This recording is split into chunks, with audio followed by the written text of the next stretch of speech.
Welcome, my dear viewers. Thank you for being with my channel and watching my videos. I'm telling you a story from my life. Watch this video to the end. You will understand what I'm telling you, so as not to miss my new videos.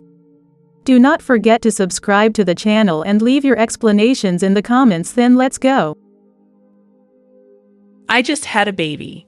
I expect a $5,000 baby shower gift from you. This outrageous message came from Jessica, the detestable being who stole Michael from me. She had lied about being pregnant to steal him away, leading to our divorce. Even though I've tried to forget that day since remarrying, her presence still disrupts my peace. She hasn't changed, still stirring up trouble without a care. I can hardly believe she's my real sister. But now that this message has arrived and been seen by John, ignoring it isn't an option. Reluctantly, I agreed to attend the celebration since John suggested we go. John seems to have a plan. He's a warm and kind person, but hates dishonesty. He's smart and skilled at turning work situations to his advantage. So I trust he has a strategy in mind. She can laugh about it now, but soon she'll have to face the music for all her wrongdoings. Nail me, John Johnson. I've been working as an office assistant in a local company since I graduated from college. I've been dating someone since my college days. Back then, through our club activities, I met Michael Smith, a medical student at the same university. His dad is a renowned allergy specialist, so it seems Michael is aiming to become a doctor too. His father's clinic is super popular, with patients from all over the country seeking treatment there. Being the only son of a solo practitioner and heir to a well-known clinic, my first impression was that he was a smart, well-off guy. But that was just my bias. Apparently, talking to him, I found he was quite unique, and we both liked the same film director's work. I wanted to get to know him better, so I made the first move. Hey, have you seen the new movie by that director? If not, want to go see it together? A woman who likes those films. That's a bit surprising. Absolutely. Really, I don't have many fans in my circle. I'm so glad I can watch it with you. My efforts paid off, and he began to see me as someone special. Our relationship continued not just through college but afterwards too, and Michael proposed to me when I was 25. I'm still learning to be a doctor, but in the future, I want to take over my dad's clinic and be a great doctor. I want you, Naomi, to be there to see it all. Will you marry me? Of course, I'd be delighted. Let's have a happy life together. I was on top of the world, pregnant right after getting married. Michael would definitely be a great dad, boy or girl. As long as the baby was healthy, that was all that mattered. Michael was probably just as excited for the birth, but then my happiness shattered. I suffered from severe morning sickness, constantly battling nausea and feeling unwell. I couldn't keep up with my job post-college and had to resign. Fighting my morning sickness at home, I had eating morning sickness, needing to constantly eat to stave off the nausea, surrounded by empty pastry bags where I always sat. I'm home, Naomi. What's happened to this place? It's a mess with all these snacks and bread bags. Sorry, I've been too sick to clean up. You're not working, and you've put on so much weight. It's hard without eating. I was always eating because of my morning sickness. Despite being early in my pregnancy, I had gained 22 lumps compared to before, not doing housework and just eating. You're like a pig who's given up on being late. Like that's harsh. He laughed mockingly at me, someone who could barely move during her morning sickness. I couldn't believe he could be so cruel. Was my judgment that off? Maybe once the baby was born, Michael would return to his kind self. I held on to that faint hope, but it too would soon crumble. One day, my sister Jessica came to visit. Oh, Naomi, you are here. What a mess, though. Sorry for the mess. That's fine. I'm used to this place, like a second home. There she was, my sister Jessica, appearing before a worn out me, struggling with morning sickness and feeling awful. Jessica occasionally visits our home. But at that moment, I was too unwell to properly entertain her. Hoping a little chat might distract me, I decided to start a conversation. You know, it looks like the baby in my belly is a girl. I keep thinking about dressing up and going shopping together someday. Wow, I didn't know you were thinking about things like that. Does Michael know? It's going to be a girl. Girl? Yeah, I told Michael right away. It's a girl. And you know, I dream of wearing matching outfits with my child. Jessica, you've always been so stylish. I'm counting on your advice when the time comes. Then Jessica turned around, smiling meaningfully. That's right. Michael is still a rookie doctor, but he'll eventually take over the family clinic. Poor Michael, having you as a clinic director's wife. Stop it, Jessica. That's too harsh. You really have a sharp tongue. Jessica is quite sarcastic and sometimes says things that hit hard. As her younger sister, I've gotten used to it over the years. Still, it can be quite tough when I'm feeling unwell. But Jessica quickly returned to her usual smile and waved her hand. Sorry, I just slipped into my usual mode. So, Naomi, anything bothering you lately? Bothering me? Well, Michael's been coming home late lately. He's a doctor, so it's unavoidable. But he seems to be at the hospital all the time, even on weekends. We hardly have time to talk these days. I see. Well, it's no surprise, considering someone like you claims to be a doctor's wife. I felt a chill at Jessica's icy smile. What I came to talk to you today, as she said this, Jessica glanced toward the living room door, then entering from the living room door was Michael. Michael, did you get off work early from the hospital today? I need to talk to you. Let's get a divorce. What kind of joke is this? What do you mean? As soon as I got back, I couldn't understand what Michael was saying at all. I knew he wasn't the type to make such a terrible joke at a time like this, especially since we had been together since college, and I was carrying his child. See, your beloved husband is saying this. You should listen to his request and let go quickly. What, Jessica? Michael looked at me awkwardly. I can't see you as a woman anymore after you kept eating and gaining weight. But this is morning sickness. I feel sick if I don't eat. Jessica looked triumphantly at me. That's the way it is, and the baby in your belly being a girl.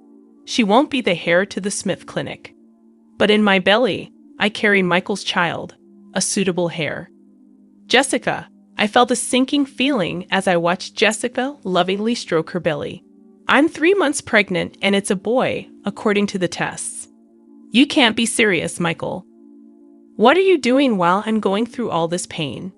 That's why all your excuses, quitting your job and just eating all the time, are unacceptable. I'm tired of watching you lying around, constantly eating snacks.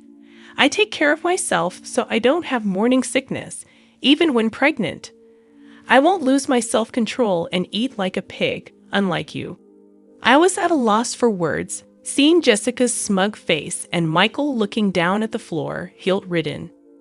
Jessica, being pregnant with a boy, I didn't know. But as an heir, I want a son. I prefer a beautiful wife like Jessica over a woman who keeps gaining weight without restraint. That's just wanting an heir and a beautiful wife is your own selfish desire, isn't it? I'll pay alimony, so let's part without any fuss. Seeing Michael apologizing, I knew that things could never go back to how they were. After that, Michael and I divorced, and I gave birth to our daughter as a single mother. His promise of alimony turned out to be just words, with no actual payment. Post-delivery, I had to work to survive since I had no one to rely on. Not knowing what else to do, I took a job at a nearby department store that's hiring. Life is unpredictable. My hard work and character caught the attention of someone. It was John Johnson, a well-regarded manager in the external sales department. Tough day. You're always working hard. Thanks. I'm about to finish up soon. Are you done for the day, John? Yeah. Oh, there's this great Italian place nearby. I want you to try, Naomi. And it's a little gift for your daughter. Through light conversations every time we met, we were drawn to each other and began dating, which led to our remarriage. Naomi, I might be a guy 20 years older than you, but I sincerely want to make you and your daughter happy. Will you marry me? Are you sure about me? I'd be delighted. Life after remarriage was truly blissful. A gentle husband, my daughter, and I lived a peaceful life. However, I failed to notice the ominous footsteps creeping closer to our tranquil days.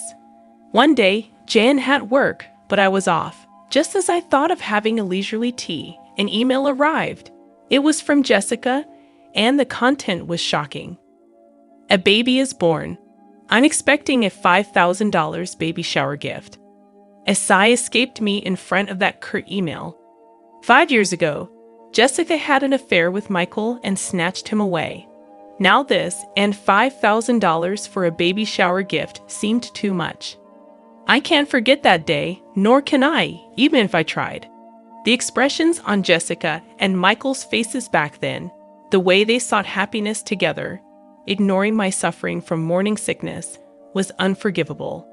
I was at a loss on how to respond to Jess's email. Then, John returned from work, noticing something was off, and asked with concern, "What's wrong, Naomi? You look pale." "Oh, John, it's a message from my sister. She had a baby." "The sister who married your ex-husband, Michael?" "Yeah. I don't want to see her face or hear from her. Plus, she's asking for a $5,000 baby shower gift." As John listened and looked at my phone, he suddenly said, "Wait, this Jessica Smith name, you know her?" "I didn't mention her when we got married because I didn't want to remember." "Yeah, I've never been introduced to her by you, but I wonder."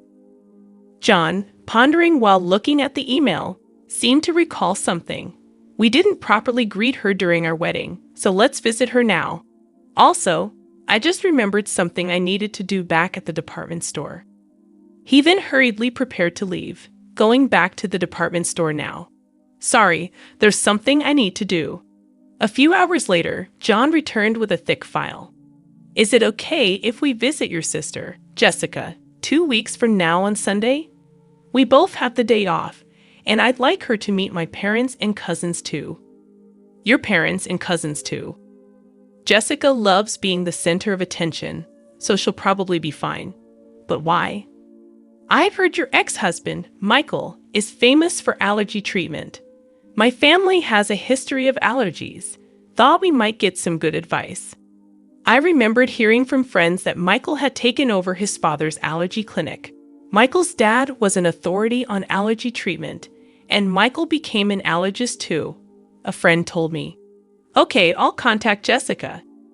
Jessica quickly agreed when I contacted her. "I want to see the baby, and will bring a gift. Can I bring some relatives too?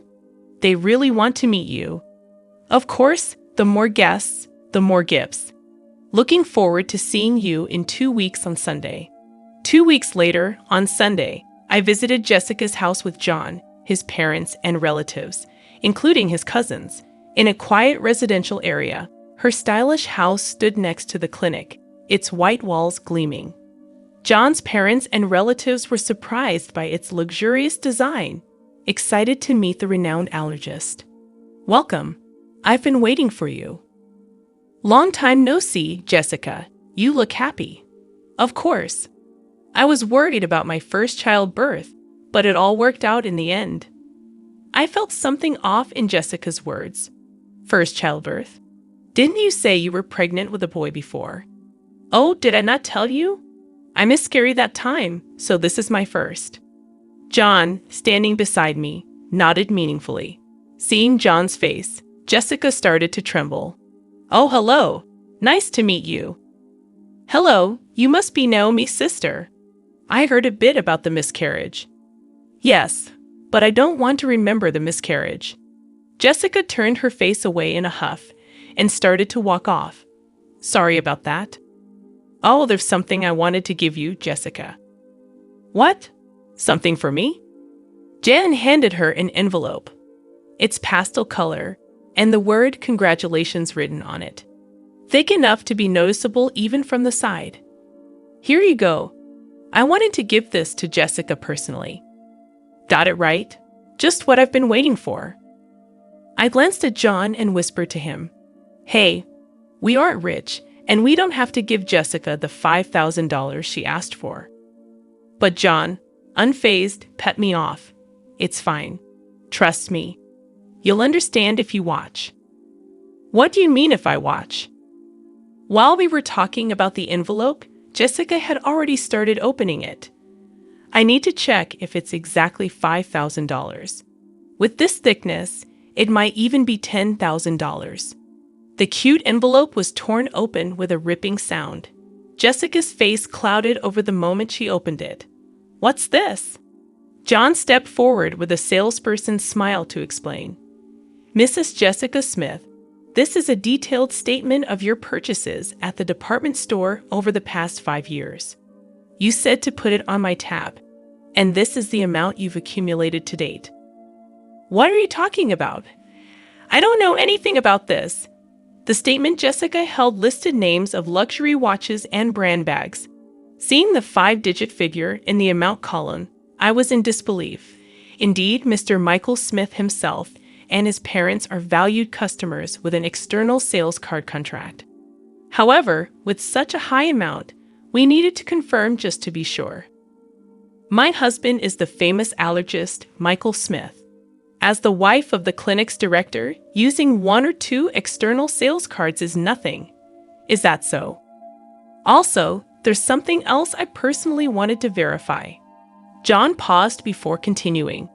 About 5 years ago, we had complaints about a customer flaunting their external sales card and making extremely unpleasant remarks. Do you know anything about this? What's that? What does it matter?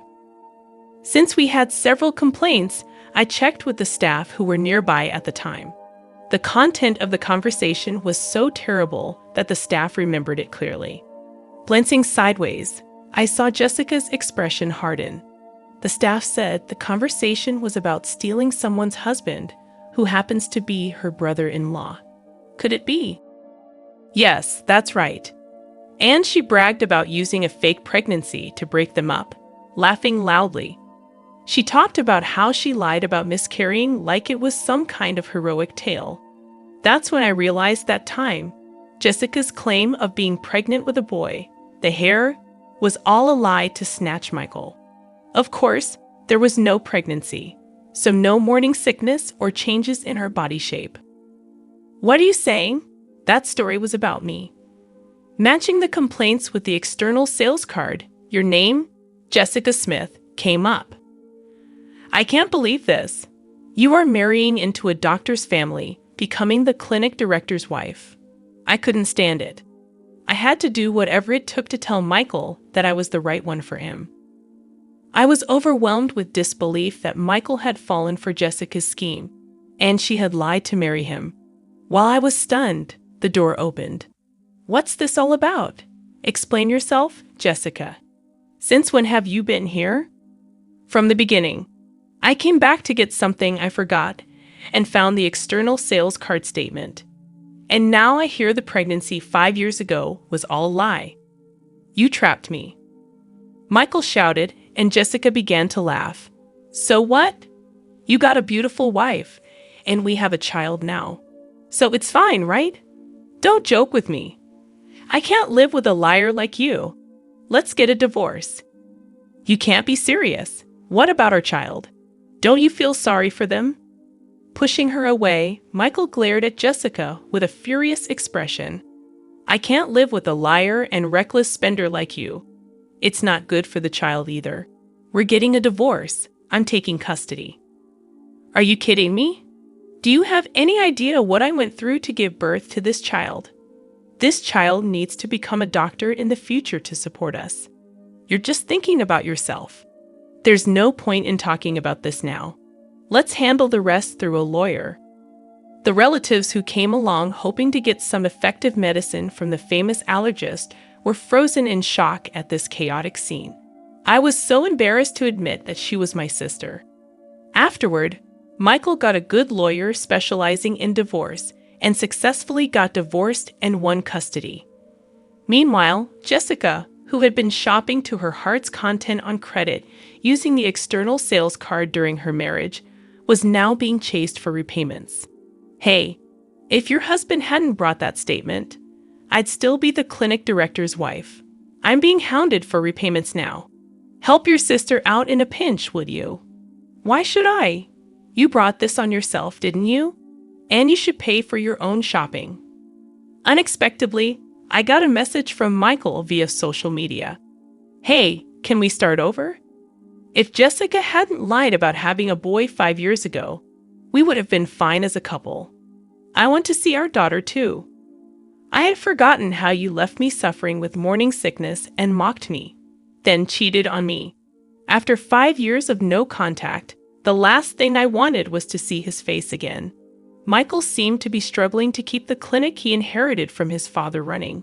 But you can't stop gossip due to the infidelity rumors. Patients stopped coming. The Smith Clinic, which Michael inherited, had a 1-star rating and unbelievable bad reviews on a hospital review site.